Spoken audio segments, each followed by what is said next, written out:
right, thank you for staying with us. And as I said earlier, today is a very special day as far as, health is concerned. And it's a day set up for International Day Against Drug Abuse and Illicit Trafficking. And the one for year 2025 hosts the 26th of every June. And a document from the World Health Organization says on International Day Against Drug Abuse and Illicit Trafficking marked today, the World Health Organization is highlighting the drug trade's devastating effects on the health and well-being of population. And of course, many statistics are there. Drug use impacts security, safety, and development, costing some countries up to 2% of their GDP due to health-related expenses, crime, and lost productivity. Beyond this economic burden, drug abuse constitutes a significant public health issue linked to a range of health issues, including mental health conditions, hepatitis, tuberculosis, and cardiovascular diseases. But because of the expediency of time, we would like to get through to the conversation. All right, now we have with us a professional, Dr. Owoeye Oluwatobi. He's a resident mental health doctor working with Uni Osun Teaching Hospital. And of course, is somebody that is keen on, has interest in addiction psychiatry, also Chief Operating Officer of Flominet, which stands for Flourishing Minds Network, Dr. Owoeye Oluwatobi. Good morning. Good morning. Thank you for joining us. It's a pleasure. Right. Today is a very, very special day, and it's, set to discuss issues bordering on drug abuse and illicit trafficking. How important is it for any country, any nation? Let's talk about Nigeria right now. How important is it for us commemorating this day and talking about these issues? Yes, thank you very much. Very relevant question. I must tell you that it's a menace. Drug abuse itself can be something that can be considered as an epidemic. And it should not be what we just discussed and sweep under the carpet. It's actually a very strong thing, because I can assure you that the maximum output of a nation is dependent on what it feeds into the brain of its populace. You notice some nations, when they have youths, people in the working class, hooked up on drugs, you cannot expect as much from the output of that company, from that nation. And for that reason, it is of very significant importance.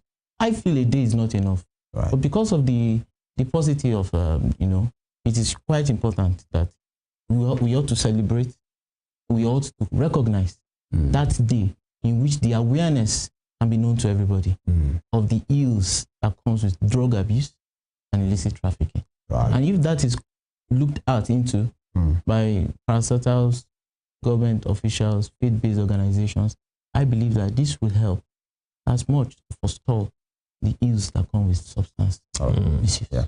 All right, Dr. Owoeye. Just before we came on air, we were talking about prevention. And interestingly, the theme of this year's celebration is "The evidence is clear. Invest in prevention. Break the cycle. #stop organized crime." Yeah. Talking about prevention now, I mean, we've had a lot of cases. It has become worse. For instance, the Oyo State Command of the NDLEA, that's a National Drug Law Enforcement Agency, recently released a report saying about 4 to 5 out of every 10 undergraduates are hooked on drugs. That's 40 to 50%. Yeah. It's not looking very good. And we've seen rising cases of addiction to synthetic drugs like methamphetamine, crystal meth. Yes. Some people in some parts of Nigeria, they call it Ulumiri because it looks like crystallized. Crystal exactly. Yes. So a lot of people are hooked on this stuff. What can we do, in your opinion, as a professional, from your exposure? What do you think is leading to this rise in addiction to hard drugs, to illicit drugs, synthetic drugs, and what can we do in the area of prevention? What can we do more as a people, as a society? Because it's not just about the government or governmental agencies. What can we do generally in the area of prevention? Thank you very much. See, I must tell you that I used to tell people that it's not that substance fell from the sky. And it wasn't that a demon or demonic entity put it in their hands. All right. When a child is growing, when a young person is growing, the person can be at the receiving end of peer pressure. And some of them, because they need an excitement in their life, maybe the thrill is off, they need some thrill. Some struggling with self-esteem, they want to feel good. The confidence, they need it, and they need to improve that confidence. They need to sustain that confidence. Some persons can be passing through some very strong personal challenges. Some persons will be coming from a dysfunctional home. Some could be struggling with adverse childhood events, which they would not tell anybody. And they need these things to help them live life. Then think that when they get into it, they have this quality of life, which is not so. And then you notice, as you had your statistics very right, you say undergraduates getting into it. How did they get into it? Some of them out of peer pressure, they want to belong. They need color. They see themselves colorless. So they need color. They join a social group, and the social group is into it. And the very puff of the substance makes them redirect their course in life. It makes them chart a new path. There's this excitement that comes with it that is unlike what is known. And then, because of that, it does something to the brain. It changes the brain chemistry in somewhat a way that you would never imagine it. I've had a lot of people ask them that when you see your most, the food you enjoy to eat most, and you see substance, which would you take? You say, I'll take the substance. I'm telling you, this is really serious. So one of the things that we ought to look for is not exactly they are taking it, but why are they taking it? The predisposing factor. Exactly. The predisposing factor. But before we go to the predisposing, after the predisposing factor, we ought to look for the precipitating factor. And beyond that, we have to look what triggers it in the first place. What triggers it? Predisposing is the foundation. Like that's the building block. That's predisposed.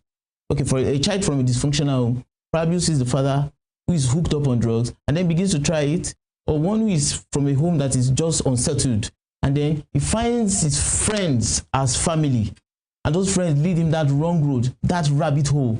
And what is the rabbit hole? The hole that has a beginning but does not have an end. And that is what substance can chart for an individual.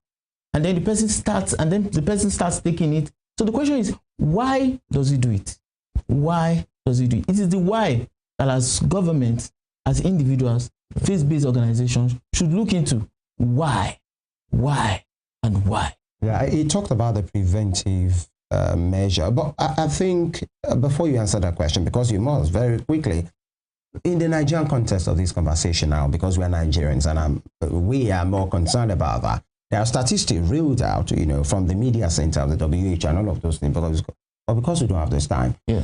What are these drugs? Because normally when you hear drugs, then your mind goes to heroin, goes to cocaine, and all of these things. But recently we get to understand possibly they are more subtle than that. And I would like you to, so that parents, caregivers, people can know that there are some things that might not look problematic, but is indeed a problem. Let's get into that, please. Yes. Oh, now, I will start from the Nigerian base, okay? Yes. So that, because I would not, if I take cocaine as number one, cocaine is scarce in Nigeria and expensive. Yeah. So I will start from the Nigerian context. As a professional, yes. You work with these people. Yes, I do. Please let us know. Yes, you find the likes of cannabis, which we have the local variant, we have the synthetic variant. In the past, we had lots of the local variant. Yes, it's called the Igbo. Oh, okay. It has a lot of street names. All right, so we have the synthetic variant, which is said to be more... You mind mentioning some of the street names for those who are listening? Okay, some will say some of them are actually vernaculars. Yes, go ahead. Yeah, Oja, Fumini Oja. Can I get Oja? We have to Nigerianize the conversation so that people can know. Yes. So some will say Fumi loud con, Fumi loud con, Fumi share con, Fumi stick con.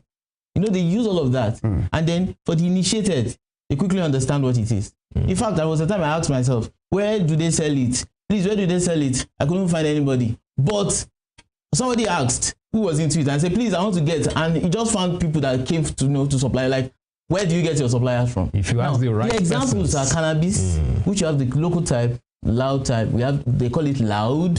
And then we have the synthetic type. The synthetic type are the likes like Colorado, Arizona. it takes its name from the states in the United States. And well, I'm going to save time. I will not go into that detail. Yes. Please. So we also have the likes of methamphetamine. It looks like glassy material. It looks glass. Crystal. It looks like salt. It looks like salt when you see it actually. All right. So, and then you have the likes of cigarettes. I know that some people say, oh, but cigarette is licit. However, there are still strong controversies around it. And there are strong restrictions around it. So please look up. This is meth. Yes, this is meth. You see, it's glass. So it's one of the street name is glass. Some will call it quartz. Okay, some will call it salt. And it is taken by, it can be ingested, you have to swallow. Okay, and it has a particular bulb. You see them, the bulb looks fine like this, but it's a beautiful danger. All right, so you see them take it through their mouth, and at times, when users are used, you see them have this decayed mouth. So a way to quickly spot an individual who is hooked up on crystal meth is check for their teeth. You see their teeth, their dentition is messed up because crystal meth actually messes up their dentition. You mean it stains? It stains. You know, there is nicotine stain attributed to cigarettes. Absolutely. But for methamphetamine, it is not just nicotine. It's not just a stain, but a decay on their dentition. That's the way you quickly check. It's just a spot. This child is hooked up on meth. You might be able to pick that. Please go ahead with other all right. stuff. So then we also have the alcohol in itself, but excessive alcohol is what is said that is misuse. However, I must say that the WHO has been able to prove beyond doubt that there is no amount of alcohol that is safe. Yes, I know. They said that no amount. Yeah, there's no amount of alcohol that is safe. But some experts have said that 2% alcohol in wines is actually healthy for the heart. Yes. Cardiologists. Yes, there are reports, there are studies that reveal that. But I'm telling you what is much updated from the World Health Organization, that there's no amount of alcohol that is good. That is safe. Not good. I will not use the word safe. Good. Right. I will use safe. Safe is safer for me to use the word safe. That there's no amount of alcohol that's safe. However, there are units attributed to it that, okay, before it was for males were more higher than females. A man should not take more than 21 units of alcohol in a week. Woman should not exceed more than 14 units of alcohol in a week. But now, for both sexes, for both genders, it's now 14 units of alcohol in a week. But now, they have updated it that there's no amount of alcohol that is safe. So that's alcohol misuse. And let's go to other drugs. You see, it is not, they're also painkillers, pentazocine, opioids. You see them hooked up on it. So it's not necessarily the illicit drugs. It's not necessarily the illicit drugs that are abused, but drugs that are prescription drugs, but they are taken without a doctor's prescription. Are they OTC drugs? Yes. The OTC drugs, for example, OTC means over the counter. Yeah. Paracetamol is an OTC drug. Absolutely. But there are some people who abuse it. They abuse it. And you see them coming down with the sequel of the dangers of the overdose of paracetamol.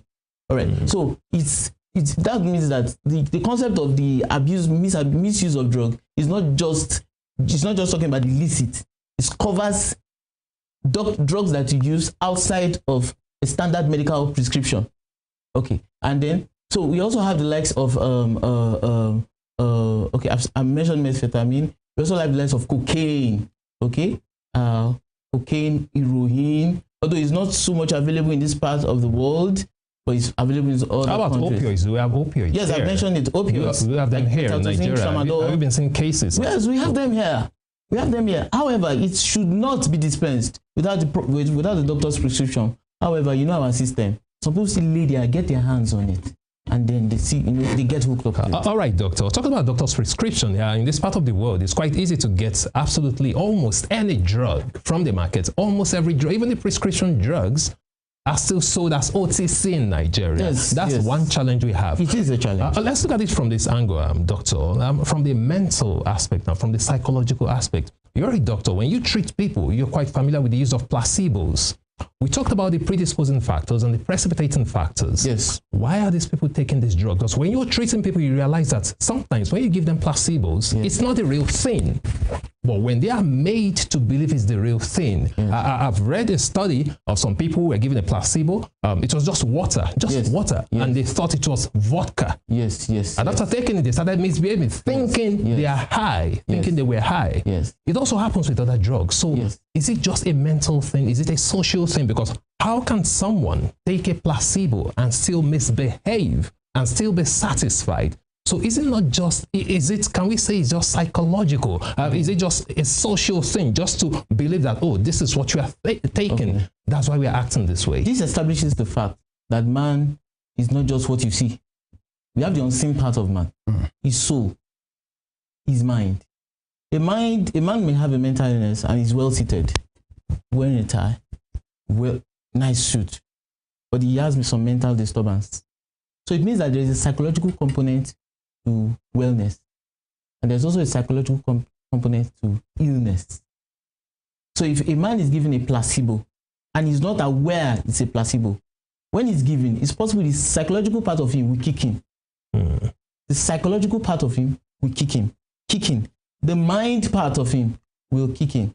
You know, people that are into all these, would I call it spirituals?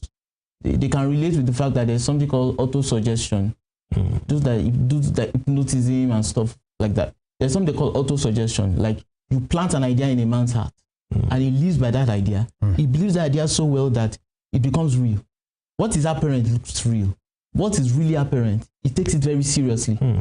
For example, I could say snakes. I could just say that. Oh, like hallucinations. Not exactly. I'm not saying hallucinations. I'm not saying hallucination. Hallucination itself is another different class, but it's pathology. Hallucination is a strong pathology. But I'm not talking hallucinations exactly. What I mean is that, for example, while we're in this studio, if I say snakes, I can see snakes. There is something that's going to happen in your system. Whether you are afraid of snakes or not, your alertness kicks in. Something with you wakes up until you now look around you, and then you say, "Oh, maybe it's just a false alarm." But at that moment, if I would have checked your blood pressure, checked your vitals, checked your heart rate, something would have happened. How? Did you see the snakes? No. I said it. You believed me. Your physiology kicked in. That is how medications work too. So the placebo effect cannot be minimized. It has its role that it plays towards treating persons around. All right. Now, 2 questions for me. Yes. Because time is really moving. Yeah. We've talked about the Nigerian perspective to this, because how about you, Osun here? You work here. Yes, I do. Yeah. So what have you found out as far as drug is concerned? Now, what are those things that we are battling with? Because different terrains have what the battle with. What is the issue here in Osun? I must say that Osun State is a good place to be. It's a great place to be. Okay. And they seem to have organizations, facilities, government, non-governmental, that addresses these issues adequately well. And I know that they are trying their very best. You know, NDLEA is always there, out there. There are NGOs that help. But we find ourselves in a very fast-growing world. Our youths are very much exposed on a daily basis to the things that even their forefathers never knew. You know, and then because of that connectivity of life, the networking is so close now that they can get anything at any time once you have the money. All right, so in Osun State, there are still, however, persons who peddle these drugs. They may not be in the hiding. They could even be in the plain sight. But because it's portable with them and it is handy, you can chat up somebody and say, I need it. And in an hour is too much. 10 minutes, you find the rider at your gate with the substance, and you have it. Easily accessible. Just easily accessible. Proliferation of these and you are shocked. Where did this thing fall from? Did it fall from the sky? And then the person will just be on it, and then maybe until some time when the person now suffers, maybe his first psychotic episode, that's his nervous breakdown, and then even if it is in the hiding, relatives around will say there is something off about this person. There's something off about this person. He doesn't attend anymore to his physical care and hygiene. I would prefer us to go there very quickly. Yes. What are those red flags? Okay. That people can notice and know that something is wrong here. Okay. Now that means now the red flag in this context is coming from a brain injury as a cause of the substance use. Substance use causes scar on the brain. Like they actually scar the mind. See, a way you will know if a person has a mental illness caused by substance use can be relatable to the fact that when the brain is sick, you will not know until you study the behavior. If I have a cut on my hand, you can see the cut is obvious. Okay? But when the brain is sick, you wouldn't know until you have observed the person's behavior. Now, let's talk about behavior. It's about behavioral science now. If I've just smoked, you would not know, except probably you smell me. But when you pick my behavior, you say there's something off about me. So what do you pick that could be the red flags? Number one, you could notice a change in personality. Either for worse or maybe an overactivity.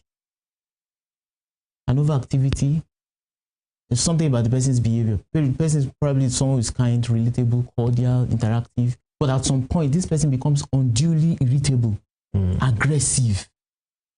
Or sometimes you notice the person is socially withdrawn. Of course, he doesn't want people around to know he's taking it. And then, because of, you now notice the person's company of friends. Because usually, there's a saying that says that birds of the same feather flock together. I think it's Wole Soyinka that says that the avians of the same plumage, avians of the same plumage, they proliferate in the same geographical location. Something like that. So you notice the person's circle of friends. You will see some of his friends into it as well. It's like a circle. So they help each other in somewhat ways. So you notice that there is something changed about this person. There are some individuals who went to school. They left school fine. They left home fine for school. But by the time they returned, the mother said, there is something changing about Stanley. Stanley does not talk to me this way. There is something funny about him. You could even see him, he could have lost some weight. You could have this striking, query, skin coloration. You notice him looking haggard, poorly dressed, unkempt. And you ask yourself, what is going on with him? That is how you know. You see these behavioral changes that are very classical and can be a pointer to this person into substance use. All right. Yes. All and right. Then they also have bad users with money.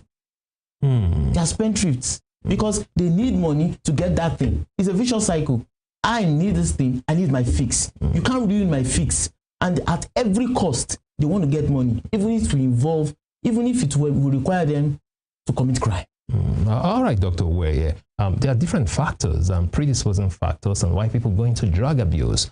We cannot really say it's all about ignorance, because I've seen people, educated people.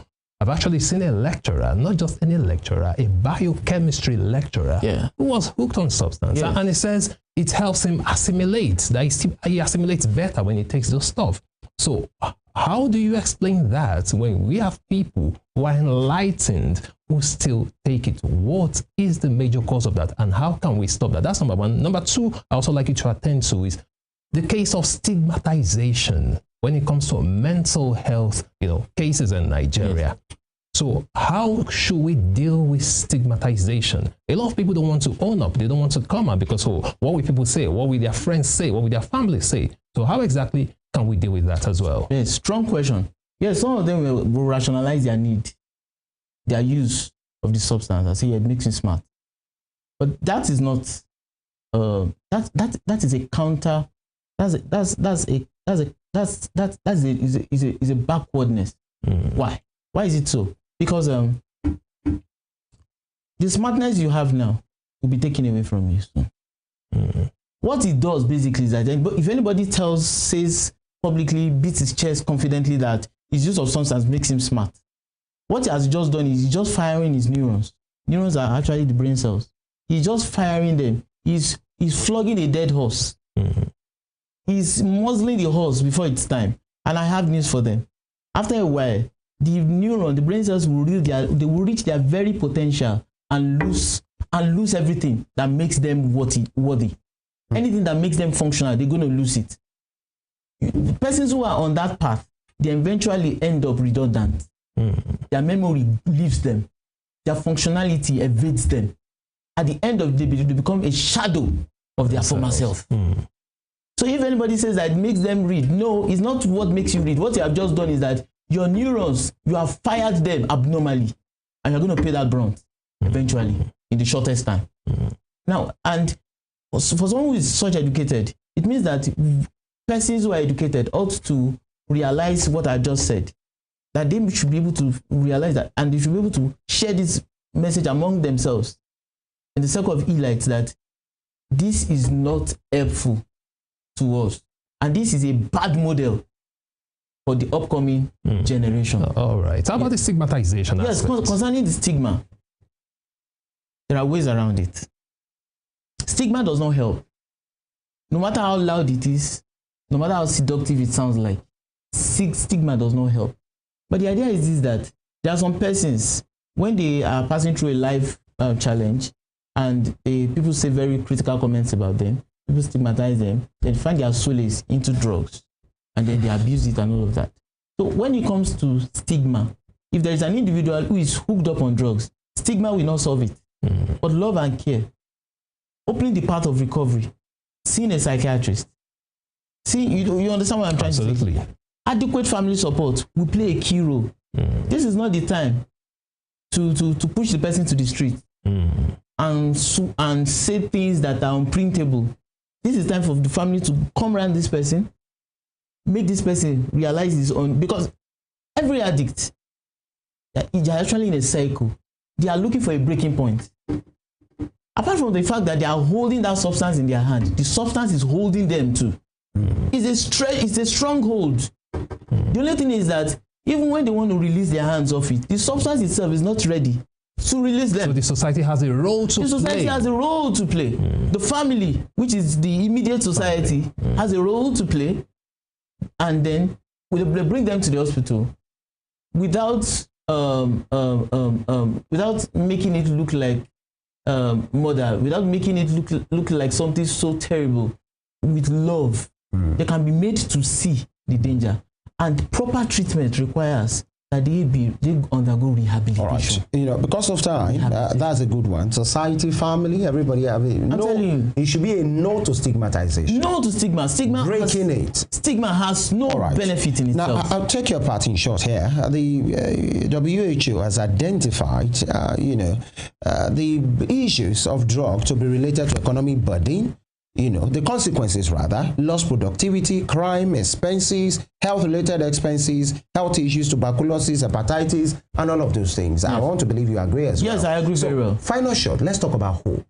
We can identify the issues, we can talk about the problem, the challenge, the issues. How about hope? For somebody listening right now, for somebody that is shackled with this drug problem, talk to them and let them know. Okay. Your parting shot. Yeah, thank you. I would say confidently that there is a wise saying by a sage. He says that after hope. All right, go ahead. After hope is still hope. After hope is still hope. Yeah, go ahead. Okay, after hope is still hope. Meaning that behind hope is hope. I am saying this as a word of encouragement to you. Persons, family, relatives of persons who are affected by substance and all the menace that comes with it. I want to tell you there's hope for you, and it is treatable.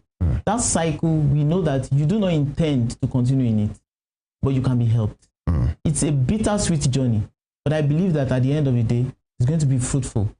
It will require you to see a psychiatrist and present at the teaching hospital. You'll be seen by a qualified expert who will do the needful. Rehabilitation can play a very major role in your life and actually put you on the right path, chart you on the right course. How about those that are just considering it? Now, it is also said that prevention is better than cure, safer, cheaper than cure. I would tell you never to step into it. Just never step. It's a rat race. You keep running at it and never getting there. All right. So that's just my simple advice for you. No matter the pressures, please avoid and evade any situation that makes you do it. A resident mental health doctor with the Union Teaching Hospital, with keen interest in addiction, psychiatry, and he was also the Chief Operating Officer of Flominet, which stands for Flourishing Minds and Network. Dr. Oluwatobi, thank you for your time. It's a pleasure. And your take. Thank you. It's an issue that we will keep talking about. Yeah. And of course, actions must be taken. Yeah. We wish you all the best. Thank you so much. All right. We'll take a quick break right now. When we return, we speak to other issues. The presidential candidate of the Labour Party, Peter Obi, said very categorically, Nigeria is at war. Do you agree? We'll talk about that after now. Stay with us.